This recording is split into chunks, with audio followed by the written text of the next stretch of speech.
Hello, everybody. Happy whatever day you're listening to this.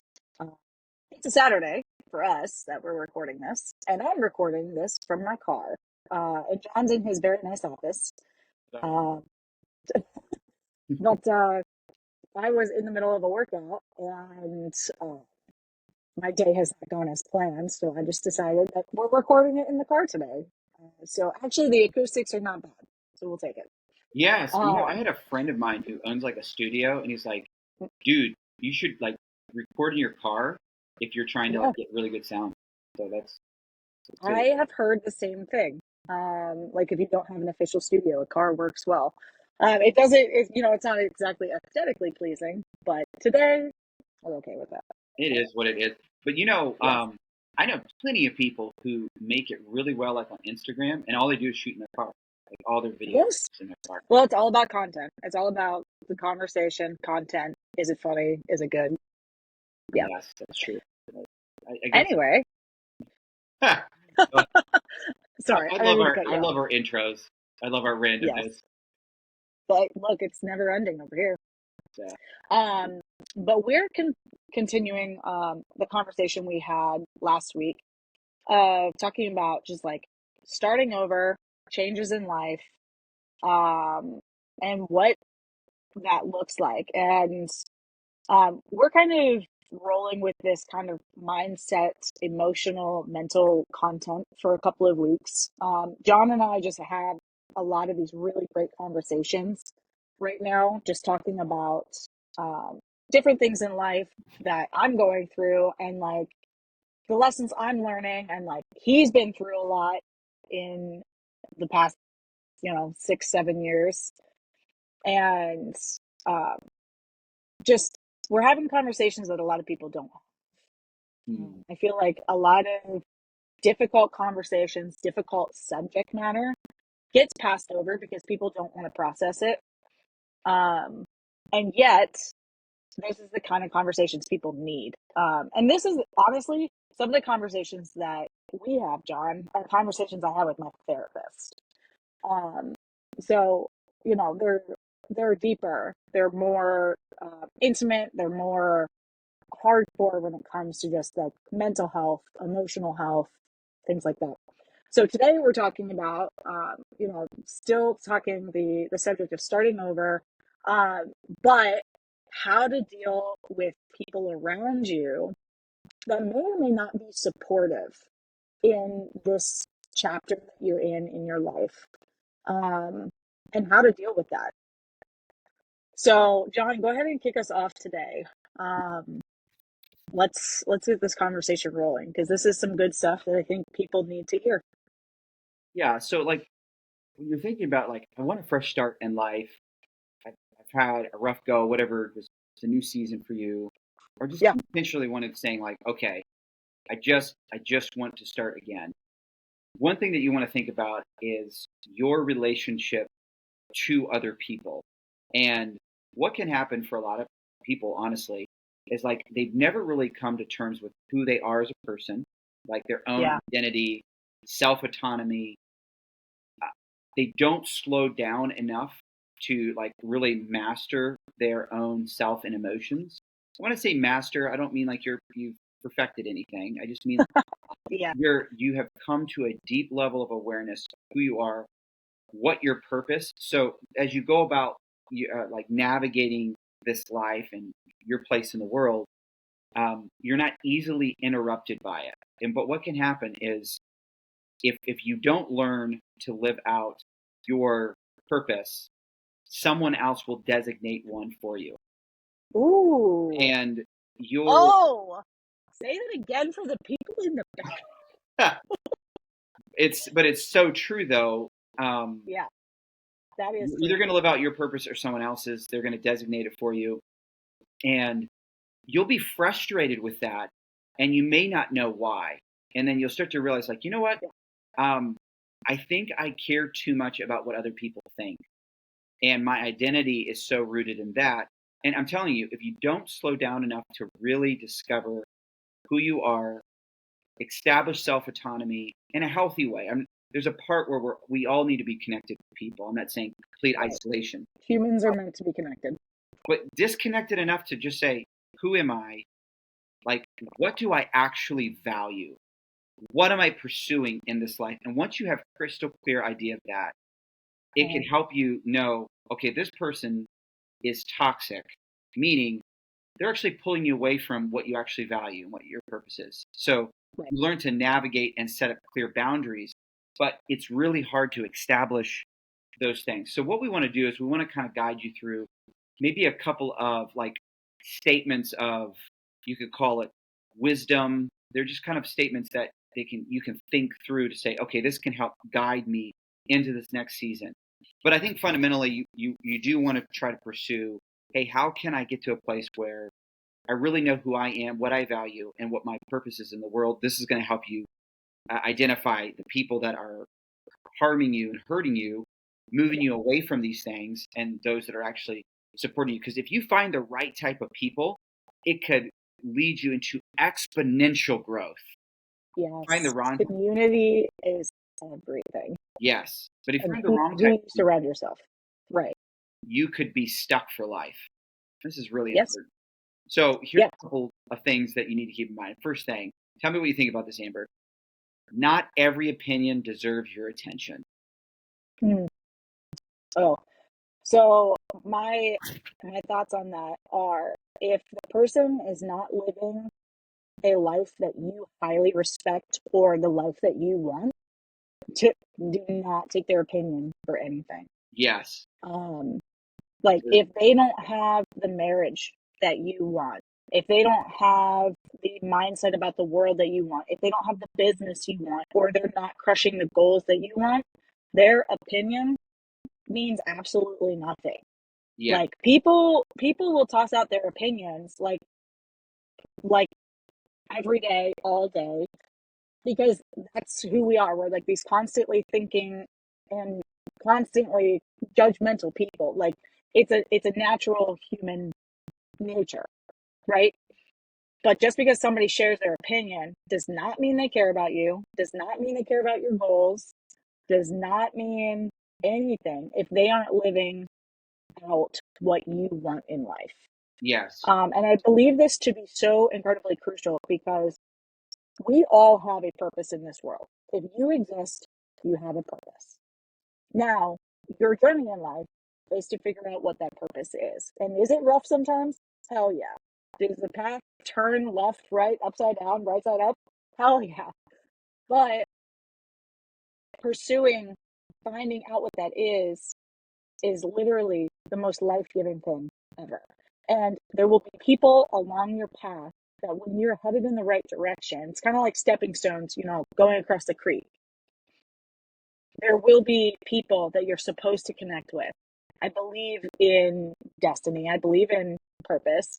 And life is not a series of coincidences, but a series of options and choices to make. And that determines the trajectory of your life.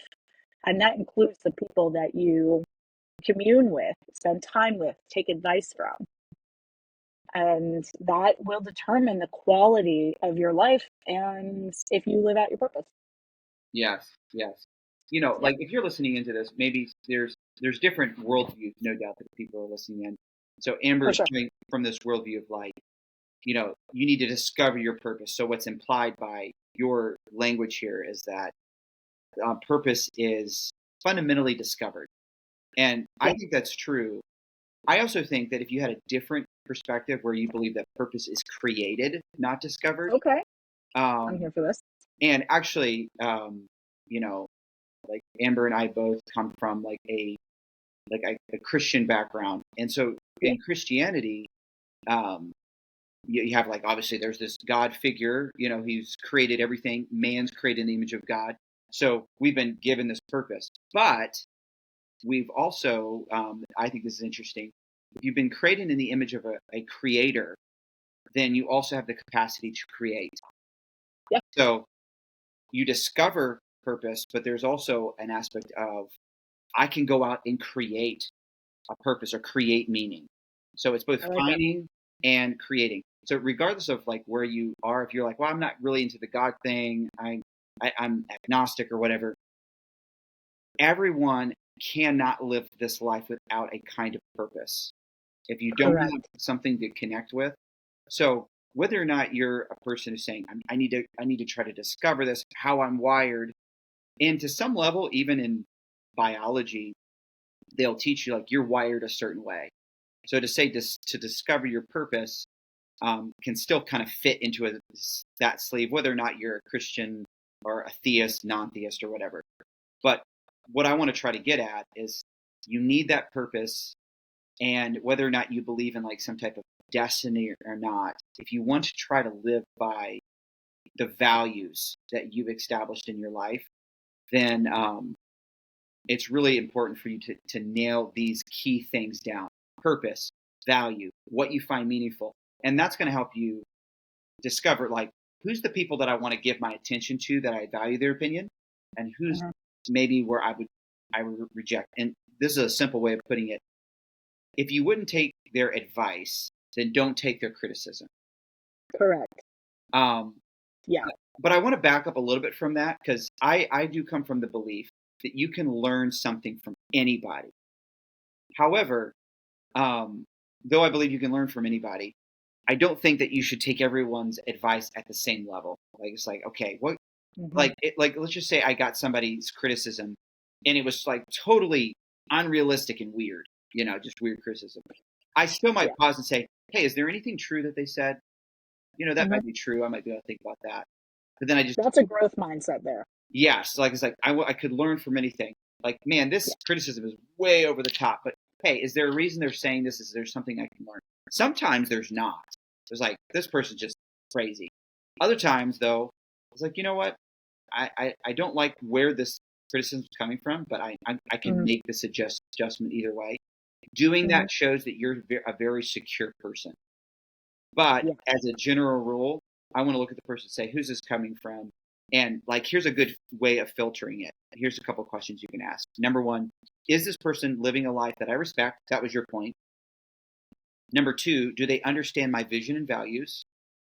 And number three, are they offering constructive feedback or just projecting their fears? Which this is a great segue because, That last one though.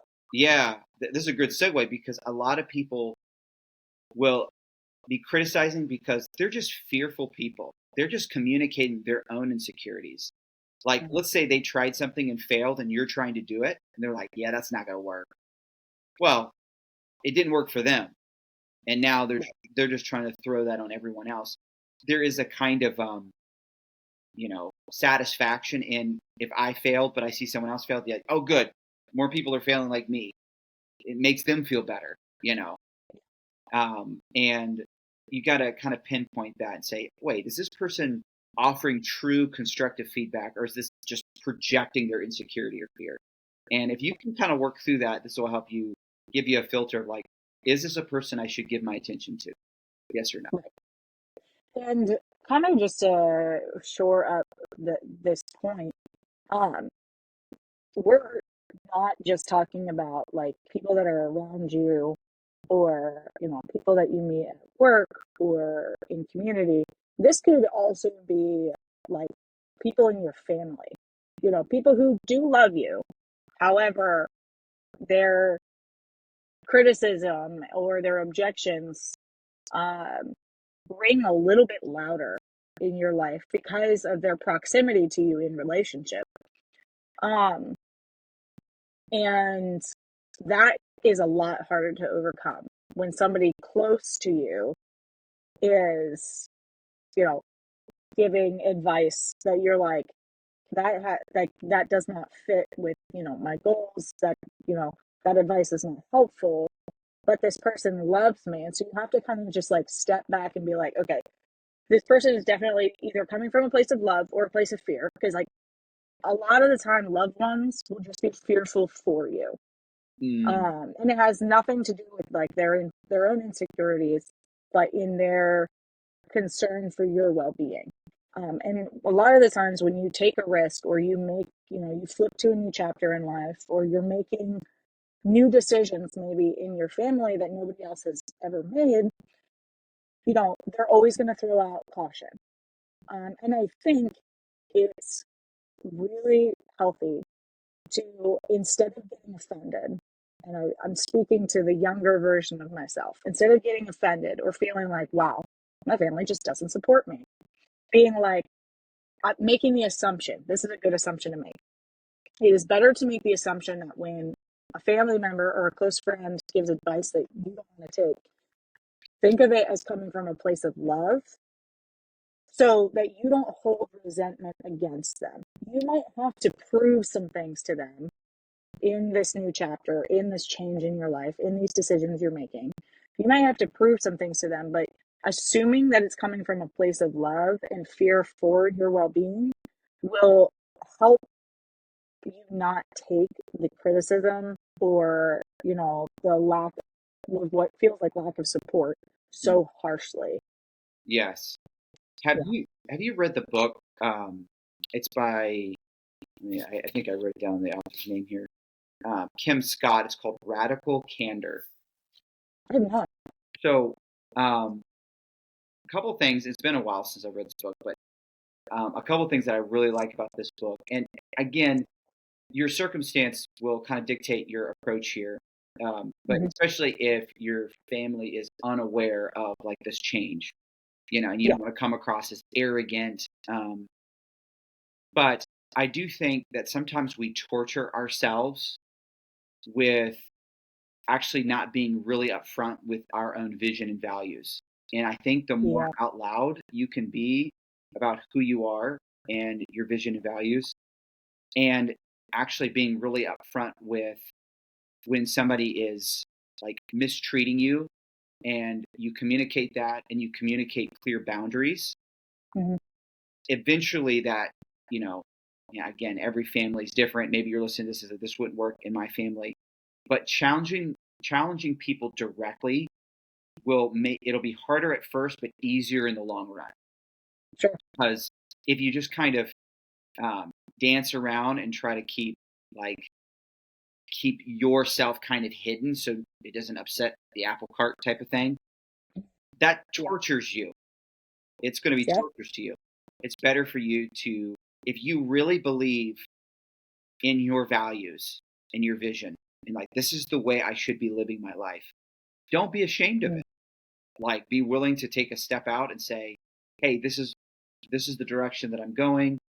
And when somebody's speaking to you that's in a way that's less than human, I think you should call them on it.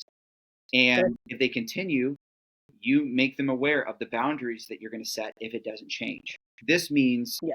you're in control rather than you being kind of the person's doormat type of person. Yeah. And this is a really important thing. And again, I'm not talking about being rude. It's just I'm being clear and I'm going to be Mm-hmm. direct, hard at the front end, but eventually people are like, hey, they're family. I want them to be around, so I'm going to respect their desires and wishes. But some families won't, and you might have to draw a boundary, which means you're not present, and they may Mm-hmm. need to feel it.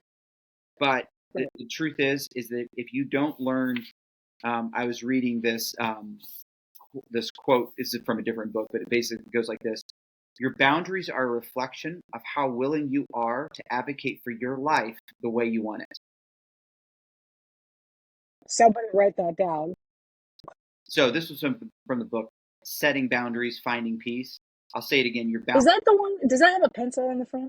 No, that's just the book Boundaries. That's Okay. by Henry Cloud. This Okay. one's by uh, I think it's pronounced Nidra Tawab. I think Tawab. I feel like I need to read that book. Yeah, it's but I just love the succinctness of Mm-hmm. quote. I mean, really, like half of our troubles in this life can be traced to saying yes too quickly and not saying no, not enough. And Yeah. so, anyway, So true. so So that, true. that's number one. Let's jump to number two here. Yeah, we better move along here. We're gonna be here No, a this long is good. time. This is obviously a passionate subject for both of us, so we could kind of get chatty on any of those points. But number two, We're always chatty, first of all. that's true. That is very true. Number two is don't make the mistake, or excuse me, don't mistake other people's insecurities for your ceiling. Another way of Uh, thinking of it is people will try to put their same limitations on you that they have yeah. put on themselves. We've kind of Yeah. already touched on this point, but go ahead and add to this, Amber. Um, this, I'll just say a little quick, and kind of put it in like a financial perspective on this one.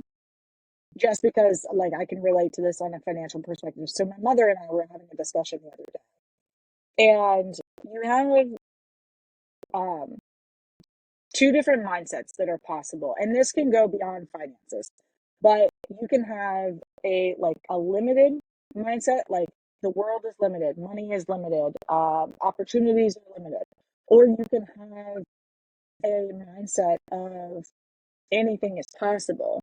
Um, and my mom and I were discussing um, some of my ambitions, and she was just like, "Well, that's just like not obtainable," and I was like, "Well, why not? Like, just because nobody in our family has obtained it does not make that kind of financial status not obtainable." And that is just like this um lack of abundance mindset, this what would that be called? Scarcity uh mindset. Thank you. My brain was like, yes, scarcity mindset.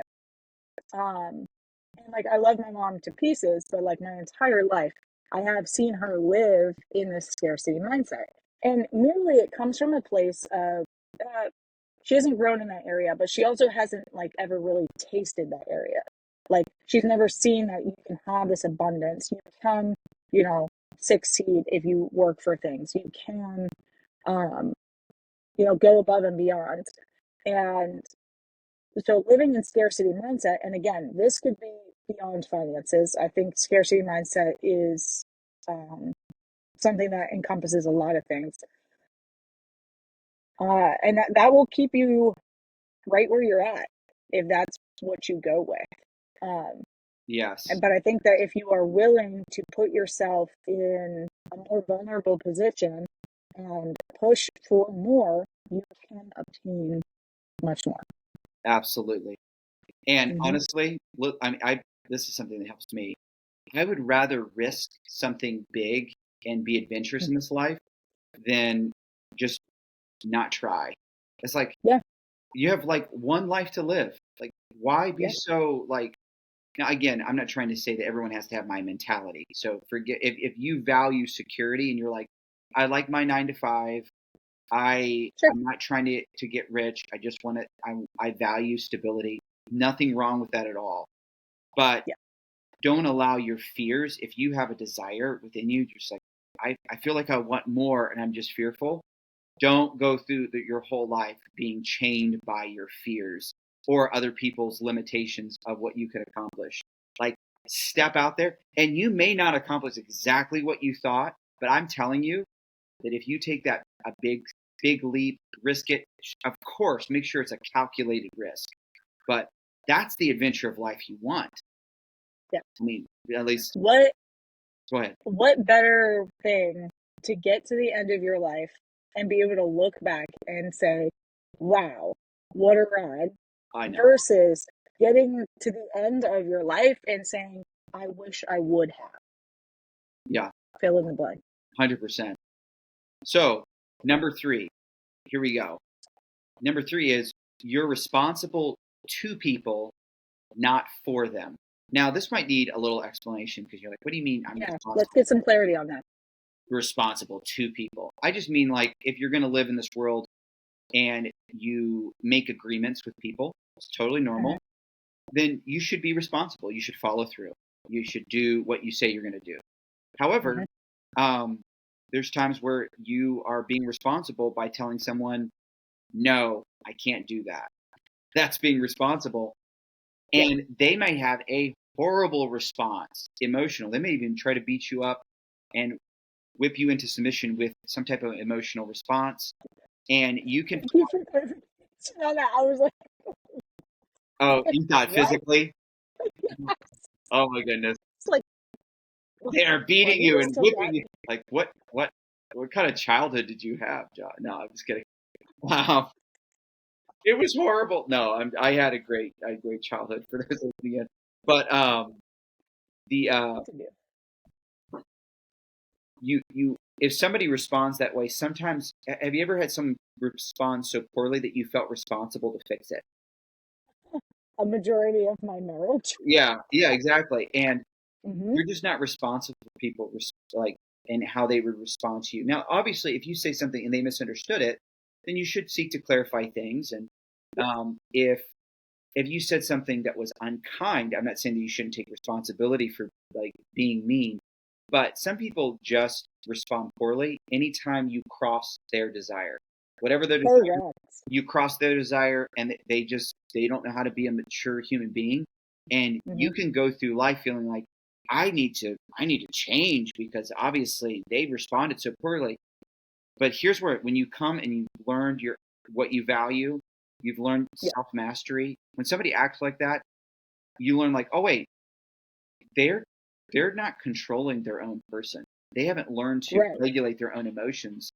And Yeah, and they're I'm not projecting the that onto you and into the situation. I'm not responsible for their emotional response. And I'm Right. telling you, if you can learn this skill, it is so freeing. Now, again, Yes, it is. if you really love the person, it doesn't mean that you might be sad because they had that response, or you might be bothered, and that's totally human. But Yeah. you're not responsible for how they respond to that. And ultimately, if they're the right type of person, they will respect your thoughts and respect Yeah. your decision making, even if they disagree. This is just what it looks like to be a respectable person. And Yes, and I think right there is a key point that a lot of people might not grasp is that respecting somebody's choices or feelings does not mean you agree with them. It just means you're not arguing against it and you're not disrespecting them for having a different response or opinion or thought than you do. yes, yes. And I think that to talk about the parent child relationship for a moment, Hmm. I think this is where like parents could really grow here because parents oftentimes they start developing children and they want them to prepare them for life in the world. But Yeah. what they forget is that, every child is their own person with their own identity and own desires and thoughts and dreams. But what can happen for a lot of parents is that they think, um, I'm responsible to make this human being think just like me and be just like me. Yes. And so Oh when my they gosh. start Yeah. to become more of an adult and move out, they're going to have different opinions than you. They grew up in a different world than you grew up in with different Yeah. technology and different, like you could say, environments and influences and all this sort of thing. And you know what? Not all of that is bad. And it can be easy for a parent to categorically think everything that I think and value and my perspective is all right. I need to adjust my kids' perspective. And I need to make sure that they grow up and they have the exact same thought processes that I do. Yeah. And that's really not helpful. Now, surely there are some values that you want to see transfer. Like I think obviously like would be common. Like you want your kid to grow up and treat other people with respect. That's great. Right. That's a common like like you want to almost say like it's objective moral response to treat other people with kindness. But I just see it over and over and over again, and it would be so good for parents to be able to make the adjustment to say like my son Adrian, he's 10, Hmm. and I'm really working hard. There's times where he has a different opinion than I do, and I try to Yeah. celebrate that. Like, oh, that's really interesting. Tell me more about that. Like, I'm curious instead of trying to persuade him a different way because I want Right. Adrian to grow up. I want him to be a thinking, well-established man. I don't want him Right. to be like, oh my goodness, my parents, like they think differently than me and they'll be upset with me if I think differently. I want him to be a Yeah. thinking person. And what we're teaching him, there's sometimes where I might push back on his opinion and he'll push back against mine. And I'm thinking, you know what? That's healthy. I'm so glad. Yes. Now, I'm not saying that we're like he's arguing with me over things that I think need to get accomplished, but it's just as we're sitting and talking about life, he's learning to think, he's learning to process. It's And important. that's what parents are designed to do. I don't know why I felt compelled to do that, but as a parent, I see this all the time, and I think it injures the parent-child relationship when Yeah. this. And I think you were kind of hinting to that a little bit, though I know you have great respect for your parents. You struggle with, we think differently, but I wish I had a little bit more liberty. I don't know if you want Hmm. to speak to that anymore. Feel free to. Yeah, no, like literally, you know, to flip the coin on what you're saying, I love that you have these conversations with him, because what that's going to produce is that when he is a teenager, he's not going to hide from you as much. I mean, every teenager hides something or another, but he's going to be less susceptible to hiding from you because he knows he can have open conversations with you and have difference of opinion, things like that. And you're establishing just such a strong conversational, emotional connection with him.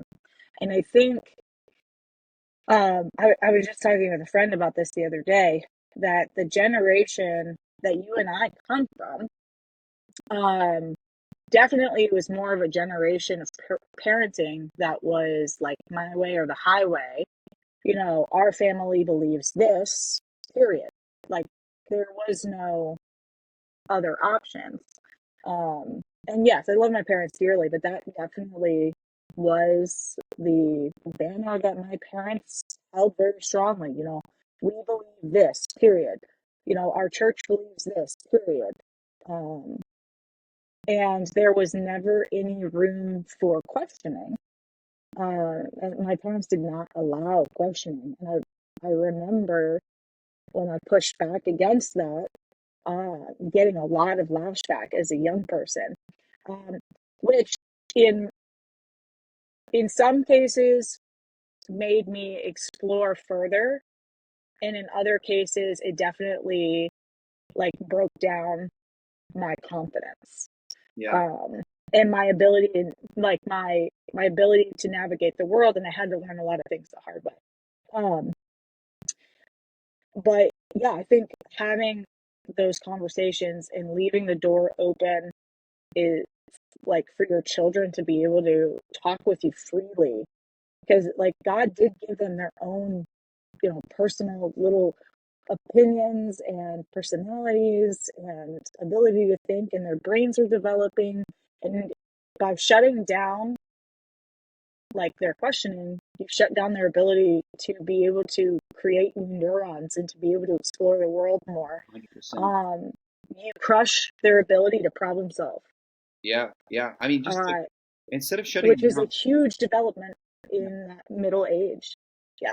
instead of shutting them down, why not be like, oh, explain to me like your thought process. How does this Hmm. like? I mean, depending on what you're talking about, but how does this like? I'm teaching my children a lot of times, and I use, I like the philosophy and stuff. So, like, how does Yeah. this look like? How are we pursuing the good here?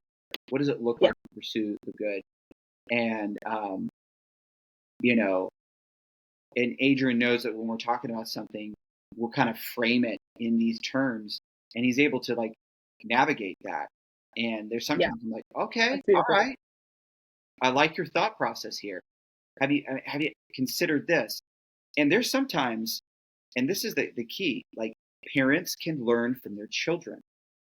Matter of fact, sometimes Yeah, fresh eyes on the world. Now, sometimes yeah, there's, you know, a child can be naive on how the world works, right? And there's for sometimes sure. you just kind of smile as a parent, like, okay, I'll wait till they get older. But you know what? Don't crush it. Like, let them Yeah, experience life. Let them have some ideas that maybe are not quite developed yet, but they're learning to think. They're learning to process the world. And what they need is someone to guide them, but not crush their curiosity in the process. And I think that can be a healthy thing. So, anyways, I know we're a I love that. divergent of our topic, but I think it's um, I think it melds in so. for sure. Here's number 4: opposition. That is to your ideas or what you want to do. Hmm. People pushing back against you. Opposition doesn't mean you're failing. It's proof of growth. Now, I want to preface that and say, not all opposition is bad, and Correct. sometimes good friends, if they really care for you and family, you're doing something that is stupid. Yeah. They should push back. They should do that. So Yeah. I don't want you to get the I wrong. have had friends straight up tell me I'm being dumb. Yeah, yeah, and yeah, I've had this too. And And they were right. have you ever had it like where it's almost instantly you knew like, "Ah, gosh, they're telling me the right thing, but I'm really mad right now." Oh, for sure. Yeah, For sure. I have three very close friends. And they all hold one strong trait. And that is that we are just very blunt and honest, full of love, but blunt and honest with each other. And I know that when they push back, I'm like, I have to sit back and I have to like evaluate. Okay, yeah, you know what, she's right. Um, yeah, yeah, I literally had a friend tell me the other week, stop being dumb, and I was just like, oh, she's right. yeah, Like, it's just like sometimes it's just how it is, but you have to have the humility to realize you can be wrong sometimes. yes, yes. So Hmm. like a case in point, I think. So for those who are listening in, I it wasn't like a really crazy harsh form, but I grew up in a form. It was like a religious family that was more in the they can't what you would call like kind of fundamentalists. They were really they had Mm, like rules and thoughts about the world that were not even like in keeping with what you would say would be like biblical Christianity. It was just kind of like a legalistic thought process. So again, if you're yeah. listening to this and you have no religious connection whatsoever, I think you'll get this. I think you'll understand that I remember growing up and hearing a view of the world. And as I began to study more and more, I realized, hey, this isn't really the case.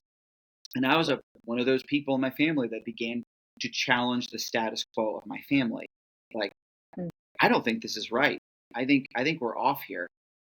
And there was a lot of negative repercussions to that at first. Like I just mm, caused a lot of strain. And at first I thought, ooh, maybe I'm a horrible person. I felt kind of like I was failing. But actually what was happening was I was growing. And yeah. I stuck with it and I continued to grow and I did what I said earlier. I just began to talk through my values and lovingly kept challenging, not like in a mean, abrasive way, but when the opportunity was right, I was like, no, that's not what I believe. This is actually what I would believe. And sorry, I'm being a little bit vague here, but what actually began to happen was, and I know this doesn't happen in every family, my family began to change. They began to Mm, see the error in their thinking in their way. And what yeah. seemed like failure at one point, I look back on it saying, I'm so glad I was growing and I Stuck with continued it. to grow. So this is the Yeah. context of this is like opposition isn't failure, it's a proof of growth. And maybe Yeah. that's where you're at right now. You need to realize, oh, that's what's happening. I'm becoming a different person and people they're not liking it. They like the old me rather than the new me. And Yeah. that's not your problem, that's theirs. For sure. For sure. That's a really solid point. Um, and kind of just to like um, add to that, opposition can also come across and build like fear inside of you. Um, and you can use that fear to help you navigate, or you can use it, or you can let it suffocate you. So, like, opposition is not a bad thing. And I think it often is interpreted in our head because it sends off these alarm signals in our brain and in our emotions that like something's wrong. But the reality is that it really can help us in the long run. 100%. Here's Hmm. number 5. Saying yes to everything is a slow death to your priorities. They're just a slow death, period. Yes. That's good. That Just a was slow really death. good. But I just, seriously, yeah, yeah, learning yeah, learning to protect your time and your what you prioritize so that like you're using your time to line up with what your priorities are. You just really have to learn to say no. And you know what? I'm in my late 30s and I still feel like, he's man, 39, folks. He this is is a hard knocking on lesson to learn. 40's door.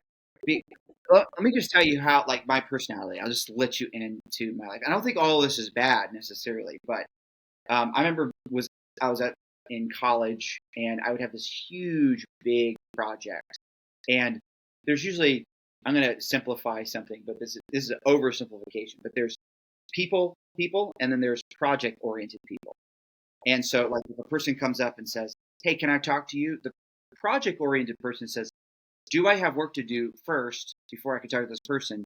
And if they do, they're like, "I'm sorry, I'm busy right now doing this project. Can we talk later?" Hmm. Project oriented. Sure. People are like, "Oh, I have this project, but this person really needs some help. I'm going to pause Yeah. this.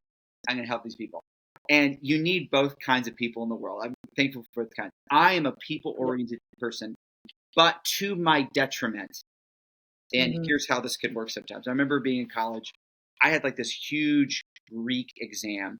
It was like studying for um, Greek. I had all these like there's vocabs, but there's also like these. We were supposed to translate these big portions of Greek sentences and stuff.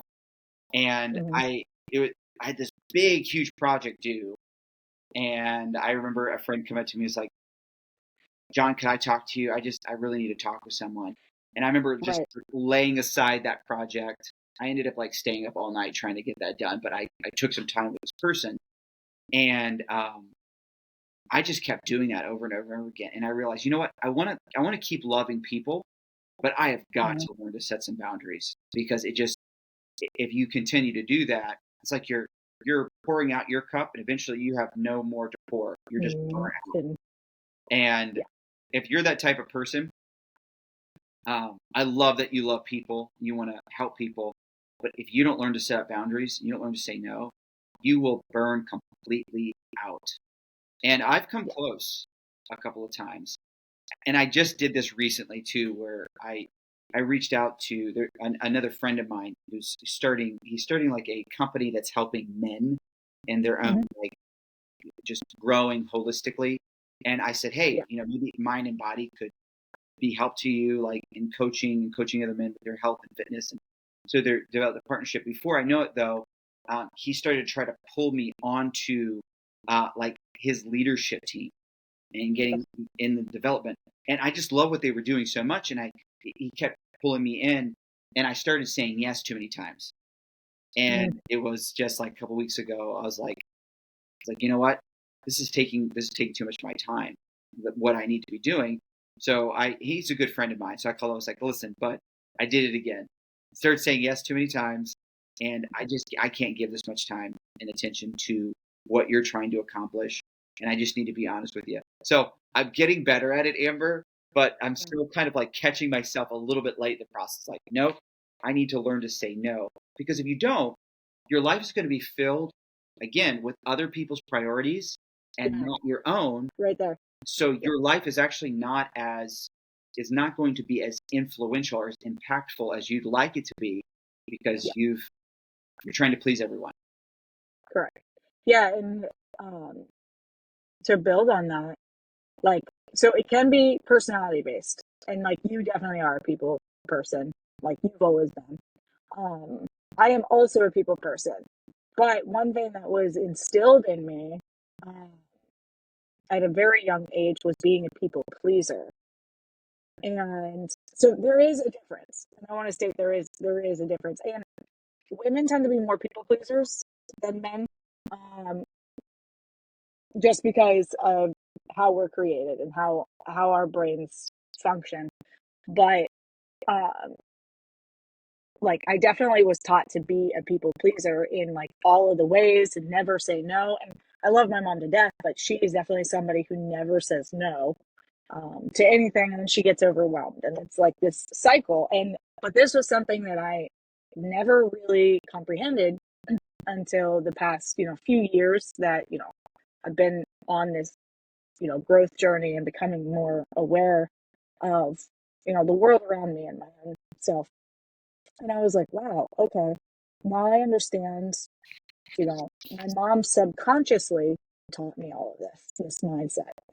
Um, and this like feeling of I need to show up for other people to make other people's lives easier. um, is a wonderful quality. And I think it is great.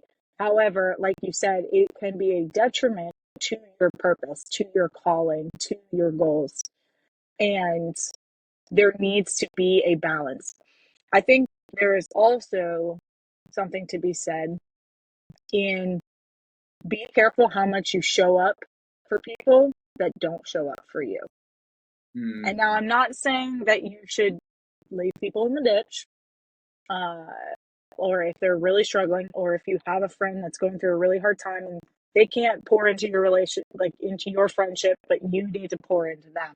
I have so many friends who have poured into me when I could not pour back, but that that has to be a two-way street at some point in the relationship. Um, that like there's energy going back and forth. It might not be in equal amounts at the same time, but as long as there is a two-way street. But if you're constantly pouring into uh, somebody or a project at your church or a community thing, and it's eating up so much of your time, your energy, your emotions, and you're not getting something from it, it needs to be reevaluated. Yes, I think that's so Yeah. good, and Mm-hmm. I liked how you're just you're showing genuine care for people, and Yeah. almost allowing there to be some level of, hey, people are going to take advantage of you, and there are people who are like, For never sure. going to do this again because I don't want to be taken advantage of you. So that's an illusion. You're going to be taken advantage of again. Yeah. Um, but I think what That's just life. you can set up some boundaries to where like, hey, I'm going to serve people who are in need. But if they prove to be someone who doesn't actually have good values, and they're just taking Mm-hmm. advantage of it, it's not going to be take too long before I realize that and I see that. And so if Yeah. I am serving someone and they have proven to me, maybe on several occasions, that this is the type of person, then you could set, hey, I've helped you, I've reached out to you, but this is how you've proven to be, and you set that boundary. You've been a respectable person, and Yeah. I think some people can For sure. become cynical to where it's just like everyone's trying to take advantage of you, and you're just not going to help anybody. And Yeah. if everyone's that way, the world doesn't work very well. Like, we need each other. We need to be generous, but we also need to be wise. And I think what you're striking here is um, err towards wisdom, but still care for people. I think Yes. that's a really good way of putting it. Here's Yeah. point number 6 here, and I think this kind of goes in. Look at that. We made it. Dun, da, da. Point number 6: Had to. protect your peace. It's worth more than your or more than their expectations. So prioritizing peace over people's opinions leads to mental clarity and resiliency. So let me give you two quotes from some Stoic philosophers. For those who are listening in, like right now, I've been reading a lot of like Stoicism and different philosophies. So if that creeps in, you'll know why. But Epictetus said, if someone succeeds in provoking you, realize that your mind is complicit in the provocation. Now, what he means here, and some of the Stoics, they come across a little bit like slap you in the face. And this one slaps you in the face a little bit. But he's just basically saying, like, if you find yourself like getting really, really worked up, it's because you've chosen in your mind to allow that person's opinion to mean that much to you, to Yeah. provocate, you know. And Yeah. I think that's really helpful. Here's another one too from Marcus Aurelius. He says, it never ceases to amaze me. We all love ourselves more than other people, but care more for their opinion than ours." And that one's was helpful to me as well, because Mic drop. and I think what this is saying is, it's not saying love yourself, not others, or value your opinion and not other people's. What it's saying is like, why the imbalance here? Like, Right. there is a healthy kind of self love and respect that you should have for yourself. And why would you disregard your own opinion just because their opinion flies against yours? And this is Mm-hmm. where, when you have stopped and you've actually developed good self-awareness, self-autonomy, mastery of self, you know your values and you know your purpose in the world. When someone else's opinions comes to that, their opinion is not nearly as strong as your Mm-hmm. self-confidence. And Correct. And it won't produce as much of an emotional reaction. yes, which in the psychological literature, they talk about switching from extrinsic motivation to intrinsic motivation. Love that. So Yeah. instead of like being motivated by status and people's approval, Hmm. you're actually more motivated by, does this align with my values? Yeah. Am I still striving towards my purpose? And you don't allow any person to disrupt that because Yeah. you're living according to that particular purpose. Now, I'm not saying that I love you that. never learn to adjust, and sometimes as you get older, purpose of your life becomes more clear. So I'm not saying you never make adjustments and learn and grow and allow even people to help you in that process. But like if you can have that intrinsic motivation be stronger than what's coming in from the outside, then sure, you'll still get hurt by words. You're a human being, but you're not going to be turned aside by that. So here's a couple of any thoughts that you want to add to that, Amber? No, I not really. I am a really big um, person on protecting your peace. And that is actually something that I have been attempting to grasp of late. And I'm still learning about it. It also reminds me, there's actually a book called Protect Your Peace, written by Trent Shelton from the NFL. And Interesting. that's actually it's on my list to read. But I haven't read it yet. I'm going to write it down. Yeah, Trent Shelton, Protect Your Peace. Um, and I love, he has an excellent podcast as well. If you've never listened to his podcast. Great. Yeah, yeah. Um, and I agree with so much of what you said. Like allowing other people's opinions, words, actions to like completely rock your world shows that you're not established in and of yourself. You don't have, a steadiness in yourself. My therapist calls it rooting. You don't have a good root system in yourself. Yes. Um, and that's just an indicator of like where your growth focus needs to be. So if you're letting other people rock you that much that they're stealing your peace, um, you need to take an inward look instead of being defensive and like getting like super wrapped up in like, oh, why would they do that to me, or why did they like, I hate how that affected me, all that. That's a time to be able to like look inward and be like, okay, that affected me more than it should have. Why? Yes. Yes.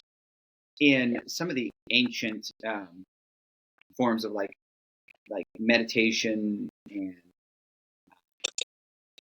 just ancient practices, they would talk about. This is actually more current language, but they would talk about centering yourself. Yeah. And Yep. when you feel off, and this is why I like this combination of if you feel off, it's probably good for you to try to spend some time by yourself, recentering yourself. Mm-hmm. And time Mm-hmm. alone, not just recentering yourself, but just time alone, really trying to get at self discovery, mastery, and purpose. Like whether it's through journaling, um, meditation, just doing a lot of thinking about, okay, where am I headed in life? What kind of person do I want to become? Let me reverse engineer what that would look like on a Yeah. daily level. And I'm not going to allow people to disrupt like these rhythms, these patterns, within You reason. know what's funny?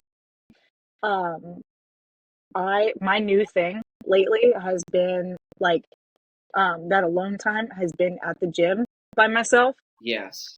I put on music that's not super distracting to me, or sometimes I'm not gonna lie, I just have my headphones in. And there's I no do music. that too. I do it too. And then yeah, it's look, it helps. And then I actually will journal in between my sets at the gym. That's really cool. Like, Yeah, to be honest with you, like if I saw somebody doing that, well, I might think initially they're just like riding in their like weight and training and stuff like that. right. But I'm telling you, when I see people like that, it just intrigues me. It stops me because um, most people are so caught away with all the noise. They're just swept Mm-hmm. away by all the noise that Yeah. they just don't slow down enough to really know themselves, and it Yeah. affects the way they Yeah. operate in the world, and it causes all sorts of mental health issues. And there's no doubt, and there's been actually a lot of literature as of late that shows time in solitude, and it could be like you're saying, like at the gym by yourself, doing something like that. Time in solitude, if it's used right, um, is one of the biggest ways to actually address some of the mental health crisis, and also the meaningless crisis that we find ourselves in, because there's a lot of people that feel a lack of a sense of meaning, but they just never slow down enough. They're Right. just um, distracted by the noise. I think I had in my notes. I don't know if I can pinpoint it now. Um, yeah, I can. Oh, it was from Socrates actually. He said this: regard only the opinions of those that truly know. This is talking about knowing you and knowing the situation that you're in. So Mm-hmm. regard only the opinions of those who truly know, and disregard the rest as mere noise. And Mere noise. yes, but so many people. The reason why that popped in my head because I used the word noise. But so many people are so distracted by the noise, they never actually like pause and consider who they are and what they value and where they're headed and any of those type of things. So this is just so important. So a couple of things to kind of tie up our conversation that I think could be good closing thoughts. Common reasons Yeah. people don't support you. Number one, they're afraid of losing the version of you they already know. This might Yep. actually help give you a little bit of empathy, a little bit, because they're just like, they know you as something and they're just fearful of the direction you're going. They're like, you're obviously growing, you're changing. And this could be helpful because it's like if they're stuck in a scarcity mindset and you have an Mm-hmm. abundant growth mindset, eventually they're going to grow with you because they changed, or it's Mm-hmm. going to be kind of a sense of a separation. This happens Yeah. to A all shift people. in the relationship for Yeah. sure. Mm-hmm. Number two, your growth highlights their stagnation. Exactly what we were just talking about. And number Yep. three, they don't understand vision because it wasn't given to them, or they didn't arrive Yeah. at that. So there's a couple Yeah. reasons why people won't support you. But here's another way of thinking of it. One thing that we're trying to do through this podcast is to help you stay or create a sense of confidence, yet Yeah. stay humble. Here's a couple of thoughts. You can disagree without dishonoring. Respect is Yep. a mark of true strength. And again, 100%. some people just note just the fact that you disagreed with them. You didn't like raise your voice. You just communicated clearly what you thought. People are like, "How could you dare disrespect me?" And this is where you Yeah. can slip back into a lack of confidence, and that's where I'm saying, "Oh no, go center yourself. Realize that you are actually functioning like a normal human being, just trying to communicate your vision and values. You did nothing wrong." Yeah. Yeah. But just expect that to take place at points. It's gonna happen. It's gonna happen. Compassion doesn't mean agreeing. It means Mm-hmm. valuing people over opinions. So at the end of the day, you can Yes. disagree with people and say, hey, we don't agree, but I love you. You're a good friend or your family. Yeah. Sometimes they won't have the same reaction, but you're I going to be the I big. feel like it's more rare to have the reciprocation of that than not. Yes.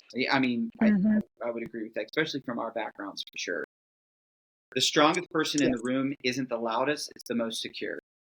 And you want to kind of go in saying, hey, I want to maintain my own self-confidence when I'm here. You're on fire with these. Oh, yeah. These are good.